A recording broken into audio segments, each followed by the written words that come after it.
Everything that happened in 2020 was completely unexpected, so I just want to start off by wishing you and your family well, and hopefully we can get things back to normal as soon as possible. In this video, we're going to be talking a little bit about what happened to the mortgage market in 2020 and what things are looking like for 2021. Hi, this is Sam from Rosehill Financial Services. If this is your first time watching us, please do consider subscribing to the channel and hitting that notification bell, and then you'll be the first to be notified when we bring out a new video every week.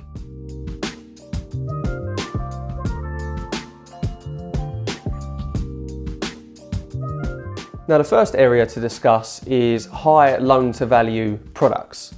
If you don't know what a loan to value is, it's essentially the loan amount that you take out as a mortgage as a percentage of the property value. So if you're buying a place for £400,000 and you're looking to take out a loan amount of £360,000, then you will have a 90% loan to value. An easy way to remember this is it's going to be the opposite of whatever your deposit percentage is. So if you've got a 10% deposit, you're looking at a 90% loan to value. Now, when we went into the first lockdown due to COVID, a lot of lenders pulled out all of their high loan to value products. So we're talking your 90% and your 95%. And some lenders even pulled out products at the 85% and lower. Now, this will have been for a number of reasons, from the general uncertainty due to COVID to the fact that initially a lot of surveyors couldn't carry out their work. So a general first part of the process of getting a mortgage application approved is that the mortgage lender will send a surveyor to the property to make sure that the property is satisfactory. So the surveyors can't go to the properties due to restrictions, then it becomes tougher for lenders to be able to approve mortgages without their surveyors being able to see the properties. Fast forward to now, there are still restrictions in place, but surveyors are now able to carry out their work, unlike the initial lockdown. So mortgage lenders are now still able to process mortgage applications. So there's a little bit of hope there going forward in 2021. Now, that being said, it doesn't mean that all lenders are automatically going to go back to up to 95% loan to value.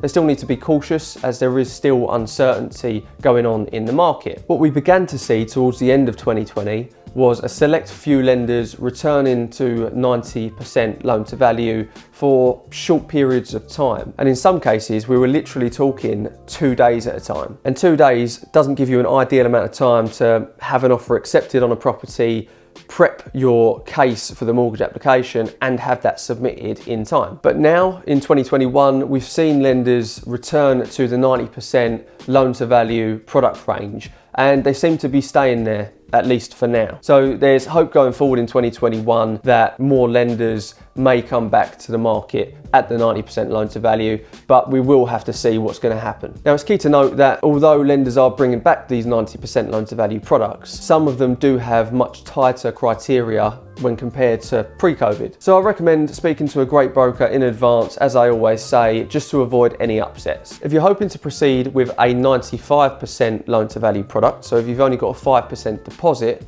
then there are options available, but these tend to be joint borrower, sole proprietor mortgages or guarantor mortgages at this point in time. If you're not sure what a joint borrower, sole proprietor mortgage is, then we have made another video on this and I will link that in the description. Alternatively, there is a lender available that will accept a 90% loan to value product, but will also allow you to take out a personal loan to cover the additional 5%. Now, this is of course completely subject to affordability. Please don't just go ahead and apply for a personal loan for 5%, assuming that you're going to get a 90% loan to value mortgage product. There is criteria that needs to be taken into consideration, as well as the overall affordability. So if this is an option that you want to explore, do speak to a broker in advance and they can advise you accordingly. So if you are struggling to get the deposit together and you don't really like the idea of taking out a personal loan to cover a shortfall, then there are other options available. So one option may be shared ownership, where you buy a percentage of a property. And another option may be the new Help to Buy scheme, which comes into effect in April 2021. Now, I'm not going to go into detail on these two options in this video, but I will be making another video on this. If you didn't already know, as a brokerage, we focus on helping business owners and the self-employed secure their first homes and forever homes. So with this, a lot of the time I get asked, will taking government grants or government loans impact my chances of getting a mortgage? So not to sugarcoat anything, if you have taken a bounce back loan or the self-employed income support scheme or SEISS grants, then lenders are going to want to take these into consideration when underwriting your mortgage application. Simply put, if you don't need to take the grants, then don't. It'll make your life a whole lot easier when you're looking to apply for a mortgage. Essentially, by taking out a bounce back loan or the first and second government grants for self-employed, you are self-certifying that you've seen adverse impacts on your business due to COVID. Now, if you've taken the third SEISS grant, then you have self-certified that you believe there will be a significant reduction in your trading profits. To put it this way, if you met a stranger and they were telling you about how they're struggling to keep up with their monthly payments and their bills, and then in the next breath they asked you to loan them some money, you'd want to make sure that you're going to see that money again, because that's you responsibly lending out your money. Lenders are going to be looking at this in a similar way. So if you've self-certified that you've seen adverse impacts due to COVID on your business, particularly in the third grant where you think there'll be a significant reduction in your profits, then lenders aren't just going to go off of your latest year's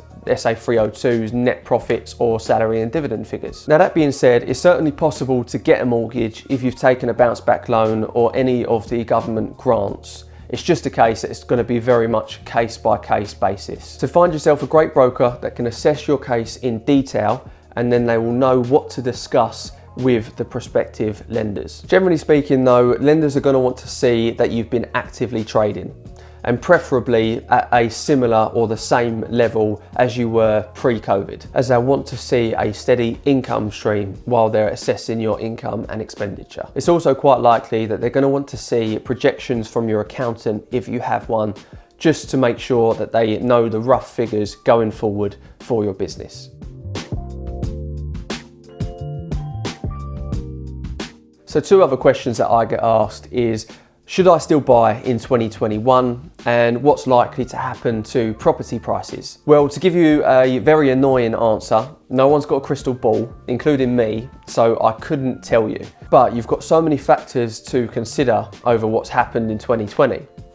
One of the main factors being that the stamp duty holiday was in play, which is coming to an end in March 2021. If you're looking to buy at the moment with the plans of completing before this stamp duty holiday is up, then you've got to be going into this with realistic expectations. Even pre-COVID, cases were taking 3 to 4 months on average to complete. So ideally, you'd want to have found by December to complete by March. It's not to say it's impossible, it's just you've got to manage those expectations, and communication is key with your broker, solicitors, estate agents, and so on. But in my personal opinion, I do believe that this stamp duty holiday will have slightly inflated prices. So I wouldn't be surprised if things did slightly slow down a little bit after March 2021. But at the same time, we're still getting a high level of inquiries, even though these buyers know that the stamp duty holiday is likely to be missed. On top of this, you've got a lot of money that's been pumped into the economy, such as your bounce back loans, furlough, and so on. Not to mention that people have been locked down at their current home, so they sort of see the things that they don't like so much, so they might want to upsize, they might want a garden, so people still want to move. So although I wouldn't be surprised if there was a slight slowdown in property purchases after March, I can see that picking up again, if I'm totally honest. But again, this is just my personal opinion, and no one's got a crystal ball, so we're going to have to see what happens. All I'd say is that if you're buying a home for the long term, then short-term decreases in prices aren't going to be the end of the world. If you've got a developer looking at short-term refurbishments, on the other hand, then they're going to be much more cautious in what they're doing.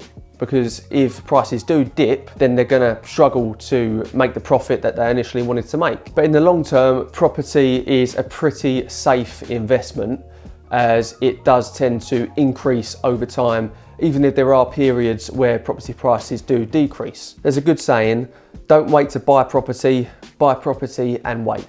So let me hear from you. Are you looking to buy in 2021? Please do let me know in the comments. If you'd like any further information at all, as always, feel free to leave us a comment or message me personally and I'll be happy to help. I'll put all links in the description below. Before I leave you today, I'm obliged to tell you that your home may be repossessed if you don't keep up repayments on your mortgage. Thanks for watching. As always, I look forward to bringing you more useful content in the near future, and I'll see you in the next one.